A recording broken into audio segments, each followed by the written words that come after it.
just about 10 minutes. Our numbers have grown drastically in the last couple of years. A growing backlog of autopsies putting a strain on families who need answers. We've all lost or will lose a loved one. Autopsies often provide answers and closure for families, and without an autopsy, you can't get a death certificate. But there is a growing backlog of autopsies in Georgia, and it's having a massive impact on families who need these results for closure. Our Hallie Turner is live in our newsroom. And Hallie, you sat down with one of these families who has desperately waited for months to get some answers. Yeah, nearly 4 months ago, 16-year-old Nathan Hibbets went to sleep with one thing on his mind, passing his driver's test. But Nathan never made it to the DDS. Now, 118 days later, his parents still don't know what happened to their son. But they aren't the only ones. In fact, documents from the Richmond County Coroner show there are 76 other families in Augusta who have loved ones with autopsy results pending with the GBI in Atlanta, ages ranging from as young as 28 days to 87 years old. Bowen says the backlog continues to rise yearly. By October of 2020, Bowen was only waiting on about 45 autopsy reports to come back. Now that number has grown to 77. And if you add in this into 158 other counties the GBI serves when someone dies, along with a nationwide shortage of medical examiners, you find families like the Hibbets who could face 6 more months without answers. If you're waiting on insurance, most companies, you need a death certificate. It can hinder paying bills, or if you have to pay for the funeral. I guess depending on who died, the amount of bills you might have to pay. If you need the cash from the life insurance, it prevents you from being able to get all that. And then just the closure. It doesn't bring them back while they die, but helps with the grieving process. And coming up all new tonight on News 12 at 6 o'clock, we're diving deeper into what's causing the backlogs for autopsy reports. And we know so many of these families need that closure to move on, like we said, and hopefully there's a solution soon to speed things up. Yeah, thanks for keeping us updated on that, Hallie. Augusta Commission deciding to put off their vote whether to... And Augusta Commission also voting to not grant $50,000 to the Garden City Rescue Mission. Up until just last week, the mission was fighting to stay running and raise nearly $500,000. They needed to buy the building that they operate in and keep benefiting those in need. Last week, we learned they exceeded their funding goal, and they will stay open without the city's money. Augusta University is celebrating the launch of 3 new master's degree programs today. AU Online held their official launch of the programs today, which includes Masters of Public Health, Education in Instruction, and Master of Science and Information Security Management.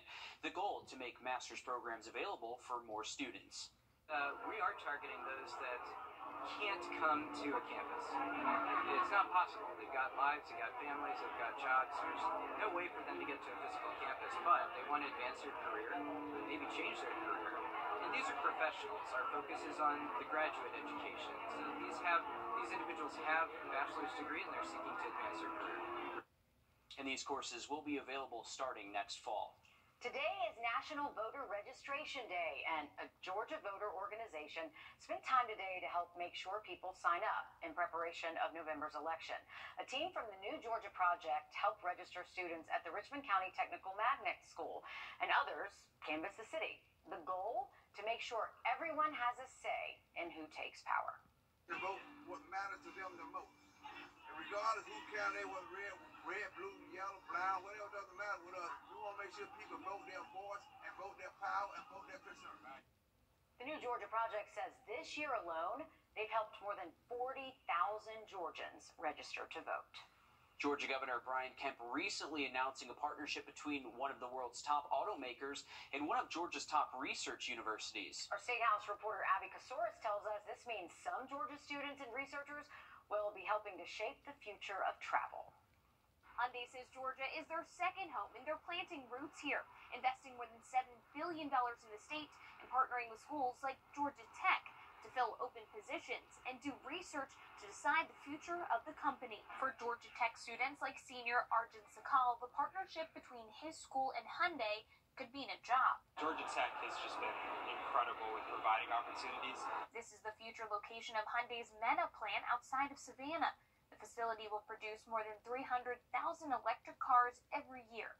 Chief Operating Officer Jose Munoz says they're nearly halfway through the project and looking for workers for the plant and their battery plant in Bartow County. More and more the jobs that we bring in are highly skilled, highly qualified. Their goal by 2040 is to create more sustainable cities, people driving electric cars, and using hydrogen fuel sources in places that are hard to electrify, like long-haul transportation. If the future of mobility is going to be led by hydrogen, we would like Georgia Tech to be our exclusive partner to develop the fuel cell EVs for the future. Sakal says sustainability is important for his generation of students. There's things that kind of come up.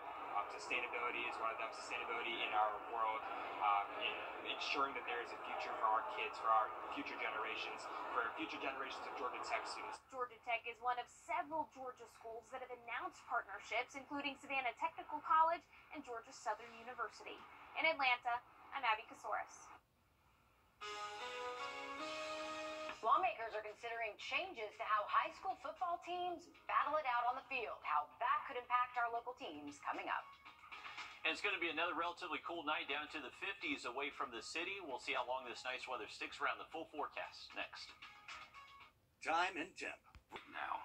It's Ram Power Days in Waynesboro. Up to $4,000 off new Charger GTs and Challenger GTs. 2.9% financing available. New Waynesboro Rams up to $10,000 off. Visit goodtogowaynesboro.com. It's Hammock's biggest Zilla. Cheap Adventure Days in Waynesboro means big discounts. Over $6,500 off new Jeep Gladiator Rubicons. Choose the exact vehicle you want and we'll deliver it within 500 miles. goodtogowaynesboro.com. Welcome back, folks. Live. All right, we like that. Thanks, Riley. No matter how much you know about high school football, you've likely seen a matchup that, well, just doesn't seem fair between a small public school and a charter school powerhouse. South Carolina lawmakers are looking to level out the playing field so kids aren't pushed out of the sport that they love. Alyssa Lyons spoke to one local football coach on how this could affect their team's postseason games. Like Silver Bluff, 31 other teams in 2A are constantly prepping for the postseason, all with high hopes of making it to December. But like so many of them in the South Carolina High School League, they feel that the postseason has already been decided. It's just starting to kind of come to a head. Great Collegiate took something from the Bluff that they'll never get a chance to take back. The 2021 state championship. When you do look at other sports and you look at how things have shifted, and what's kind of being taken away from the traditional schools, yeah, it does make you wonder. Instead of a trophy, lawmakers filed bills to make it harder for the charter powerhouse to take another one. Over time, you have seen where a lot of the private charter are being created, and it's being created a little bit more for athletic uses, which means that the predominant enrollment in those schools are primarily athletes. Not only would it require charter and private schools to move classifications, it would change the postseason. Then are you bringing what are those potential worries and problems to another classification? Is it fair to the kids, to the students, the student athletes of those charter schools as well when they're having to play possibly two classifications up? It would change the sport as we see it. It's either, in my opinion, you either just go ahead and just put them in their own separate league, which obviously right now you can't do that. You either do it that way or, again, I just think kind of the best way, in my opinion, I think to kind of do this is to use the multiply rule, very similar to what Georgia and some other states do. Just like film can show you a lot of things, the bill is not foolproof. It is what it is. Every school has to be treated fairly. Definitely a big talker for a lot of South Carolina teams in our area. And, lawmakers, there's no set schedule for when they will discuss this in any of these possible changes either. So definitely going to be something to keep our eye on. Yeah, the plan, though, is to have it ready by the time the new legislative session begins in January. And we know a lot of parents are interested in this because, it really does take a lot of the experience away from their kids. It really, as some lawmakers put it, it pushes kids out of the game, out of the sport they love so very much. Yeah, it's like playing teams that are in your region the entire time that you're used to playing, Right. and then you go up against an absolute powerhouse in, for lack of a better word, like Alabama in college football. It's something like that to that degree. So it's going to be something to keep our eye on as we could see that change, maybe. I'm Jamie Tucker. There is a brand new app gaining popularity that says it's more fun to be fake than be real. Coming up, show you what it does with this photo. First Alert Radar, powered by Jim Hudson Lexus Acura Cadillac. We are excited to announce that the Medicare Specialist is now the 64 Insurance Group. And while we've expanded our portfolio to include other health insurance products, we are still your go-to for all things Medicare. Don't wait until you're 65 to call. Are-you64.com. To stunning. Call us or visit rebath.com to schedule your free in-home consultation. Hey, Jill, what's the matter? Man, this name change is stressing me out.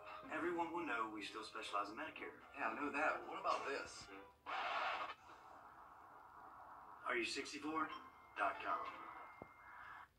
Popular smartphone app over the past year has been something called Be Real, the app that shares what you're doing at one moment during the day. And it's supposed to show what your life is like through random selfies and no filters.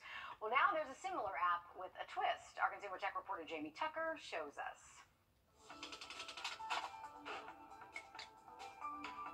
You may know this app, Be Real, that sends a notification to everyone using the app at a random time each day to take a selfie of what they're doing. The trouble most people found is that most of the time the notification comes when you're not doing anything interesting. Oh, Be Fake is similar, but with a big twist. Everyone gets an alert to take a photo at a certain time, but instead of posting a natural selfie, Be Fake edits the image using AI so it looks unrealistic. That's hilarious. It doesn't even look like me. Which is kind of the point. Rather than my wife and I watching TV, Be Fake puts us in medieval times where she's on a horse. In another boring photo, Be Fake turned me into a superhero. You can let Be Real choose what you're doing, or you can tell the app what you want. The photos can be shared with everyone else using the app, and in the month since it was released, Be Fake has surged near the top of the App Store charts. And the Be Fake I took just a couple of minutes ago, it is a free app and it's gaining new users every day, building a social network where everyone is doing something spectacular. I'm Jamie Tucker, and Be Fake is the app of the day. Be Fake is available on both Apple and Android, and you love it, Will. Yeah, just what we needed, more fake stuff on the internet. Perfect. Well, we're learning more about this year's Sticks and String event. It's a benefit concert and golf tournament that raises money for local charities. Now, artists like Thomas Rhett, Darius Rucker, and Jake Owen will all be there. It'll be on the 19th of November, and more information will be on our website, wrdw.com.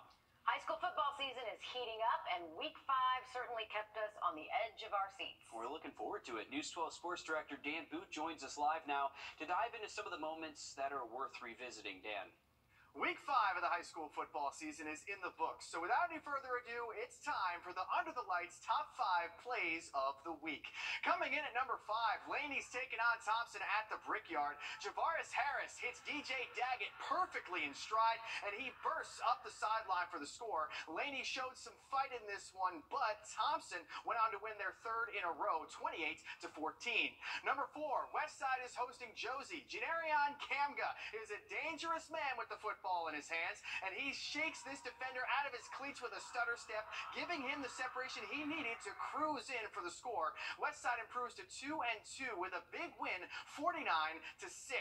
Number 3, Aquinas and Harlem. Jim Franklin throws this ball on a rope to Buddy Rogarer, who hits the brakes right here, sending a defender flying up the sidelines. That hurt my knees just watching that. Here's a quick replay of that. And we're not done with this crazy game just yet, because at number 2, it's 4th and goal for Harlem. Ethan Evangelista avoids the pass rush, gets outside, doing his best Patrick Mahomes impression, and throws a perfect ball between 2 defenders that came in Davis for the touchdown. Harlem gets the win, 47-42.